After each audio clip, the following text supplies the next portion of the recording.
2026 சட்டமன்ற தேர்தல் நெருங்கக்கூடிய நிலையில் அரசியல் களமானது பெரும் பரபரப்பை கண்டு வருகிறது. அந்த வகையில் என்டிஏ கூட்டணியில் அமமுக பொதுச் செயலாளர் டிடிவி தினகரன் இணைந்துள்ளார்.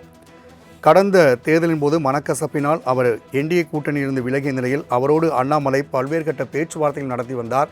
இந்நிலையில் அவர் எந்த கூட்டணியில் சேர்வார் என்ற ஒரு பெரிய எதிர்பார்ப்பு இருந்த நிலையில் மீண்டும் என்டிஏ கூட்டணியிலேயே டிடிவி தினகரன் இணைந்துள்ளார்.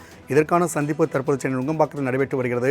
பியூஷ் கோயலை சால்வை அணிவித்து வரவேற்ற டிடிவி தினகரன் அவரோடு கைகுலுக்கி இந்த இணைப்பினை உறுதி செய்துள்ளார். தற்போதைய அண்மை செய்தியாக பார்த்துக் கொண்டிருக்கின்றோம். 2026 சட்டமன்ற தேர்தல் நெருங்கக்கூடிய நிலையில் அரசியல் களமானது பெரும் பரபரப்பை கண்டு வருகிறது. அந்த வகையில் என்டிஏ கூட்டணியில் அமமுக பொதுச் செயலாளர் டிடிவி தினகரன் இணைந்துள்ளார். கடந்த தேர்தலின் போது மனக்கசப்பினால் அவர் என்டிஏ கூட்டணியிலிருந்து விலகிய நிலையில் அவரோடு அண்ணாமலை பல்வேறு கட்ட பேச்சுவார்த்தைகள் நடத்தி வந்தார். இந்நிலையில் அவர் எந்த கூட்டணியில் சேர்வார் என்ற ஒரு பெரிய எதிர்பார்ப்பு இருந்த நிலையில் மீண்டும் என்டிஏ கூட்டணியிலேயே டிடிவி தினகரன் இணைந்துள்ளார். இதற்கான சந்திப்பு தற்போது சென்னை நுங்கம்பாக்கத்தில் நடைபெற்று வருகிறது. பியூஷ் கோயலை சால்வை அணிவித்து வரவேற்ற டிடிவி தினகரன் அவரோடு கைகுலுக்கி இந்த இணைப்பினை உறுதி செய்துள்ளார். தற்போதைய அண்மை செய்தியாக பார்த்துக் கொண்டிருக்கின்றோம்.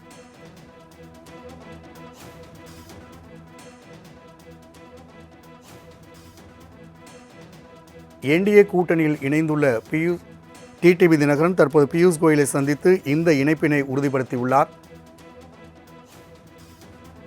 கூடுதல் விவரங்களை செய்தியாளர் ராஜேஷ் வழங்க கேட்கலாம். ராஜேஷ், அரசியல் வட்டாரத்தில் ஒரு முக்கிய நிகழ்வானது இன்று பார்க்கப்படுகிறது. என்டிஏ கூட்டணியிலிருந்து விலகிய டிடிவி தினகரன் மீண்டும் அதே கூட்டணியில் தற்போது இணைந்துள்ளார். கூடுதல் விவரங்களை பதிவு செய்யலாம். ராம்குமார் வணக்கம். என்டிஏ கூட்டணியிலிருந்து கடந்த செப்டம்பர் 2ஆம் தேதி அம்மா மக்கள் முன்னேற்ற கழகம் விலகுகிறது என்று அவர் டிடிவி தினகரன் அவர்கள் கடலூரில் அறிவித்திருந்தார். குறிப்பாக எடப்பாடி பழனிசாமியை முதலமைச்சர் வேட்பாளராக எங்களால் ஏற்றுக்கொள்ள முடியாது, துரோகி எங்களுக்கு துரோகம் செய்த ஒரு நபரை நாங்கள் அரியணையில் ஏற்றுவது எப்படி வாய்ப்பு இருக்கிறது என்றெல்லாம் அவர் கேள்வியாக எழுப்பி அந்த கூட்டணியிலிருந்து வெளியே வந்திருந்தார். இந்த நிலையில்தான் தற்பொழுது பாஜகவினுடைய முன்னெடுப்பின் காரணமாக அந்த கூட்டணிக்குள் மீண்டும் டிடிவி தினகரன் சென்றிருக்கிறார். என்டிஏ கூட்டணியில் இணைந்திருக்கிறார். மத்திய அமைச்சர் பியூஷ் கோயலை சந்தித்து தன்னுடைய அந்த ஆதரவை அவர் தெரிவித்திருக்கிறார். ஏற்கனவே தொடர்ச்சியாக பல்வேறு பேச்சுவார்த்தைகள் நடைபெற்றது. குறிப்பாக ஜெயலலிதாவின் ஆட்சியை தமிழகத்தில் அமைப்பதற்கான ஒரு நடவடிக்கைகளை நாங்கள் மேற்கொண்டிருக்கிறோம். அந்த நடவடிக்கையின் காரணமாக நல்லதொரு ஆட்சியை நாங்கள் அமைப்பதற்கு ஒரு அணிலை போல நாங்கள் உறுதுணையாக இருப்போம் என்றெல்லாம் அவர் தெரிவித்திருந்தார். அந்த அடிப்படையில் தற்பொழுது என்டிஏ கூட்டணியில் இணைந்திருக்கிறார். அம்மா மக்கள் முன்னேற்ற கழகத்தை பொறுத்த வரைக்குமே தென் மாநிலங்களில் குறிப்பாக அவர்கள் மதுரை, திருச்சி, நெல்லை, தூத்துக்குடி உள்ளிட்ட பல்வேறு மாவட்டங்களில் கணிசமான வாக்குகளை கடந்த 2021 தேர்தலில் பெற்றிருந்தார்கள். 2021 தேர்தலின் போதே அம்மா மக்கள் முன்னேற்ற கழகத்தை அதிமுக கூட்டணியில் கொண்டு வருவதற்கான அத்தனை முயற்சிகளும் மேற்கொள்ளப்பட்டிருந்தது. ஆனால் அப்பொழுது எடப்பாடி பழனிசாமி சம்மதிக்காமல் இருந்ததன் காரணமாக கிட்டத்தட்ட 31 இடங்களில் அவர்கள் அந்த வெற்றியினை என்பது பெற முடியாத ஒரு சூழல் என்பது இருந்தது. குறிப்பாக அம்மா மக்கள் முன்னேற்ற கழகம் கூட்டணியில் இணைந்திருந்தால் நிச்சயமாக ஆட்சியை அமைத்திருக்க முடியும் என்ற கருத்தும் நிலவி இருந்தது. அதன் அடிப்படையில் பாஜக தொடர்ச்சியாக அம்மா மக்கள் முன்னேற்ற கழகத்தை கூட்டணியில் கொண்டு வர வேண்டும் என்பதை ஒரு பெரும் முயற்சியாக எடுத்திருந்தார்கள்.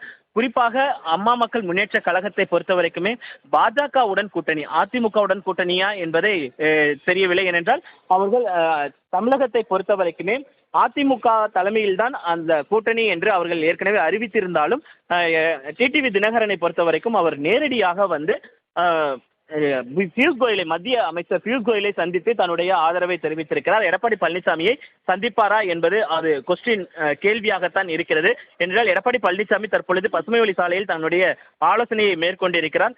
ஏற்கனவே அதிமுக சார்பாக பாஜகவிற்கு சில தொகுதிகளை ஒதுக்குகிறோம், அந்த தொகுதிக்குள்ளாக நீங்கள் அம்மா மக்கள் முன்னேற்ற கழகத்திற்கு ஒதுக்கிக் கொள்ளுங்கள் என்று ஏற்கனவே தெரிவித்ததாக கூறப்படுகிறது. அப்படி இருக்கும் பொழுது இது எந்த அளவிற்கு அவர்களுக்கு இணையாக இருக்கும், எப்படி இவர்கள் இணைந்து செயல்படுவார்கள் என்பது காலம்தான் நமக்கு பதில் சொல்லும்.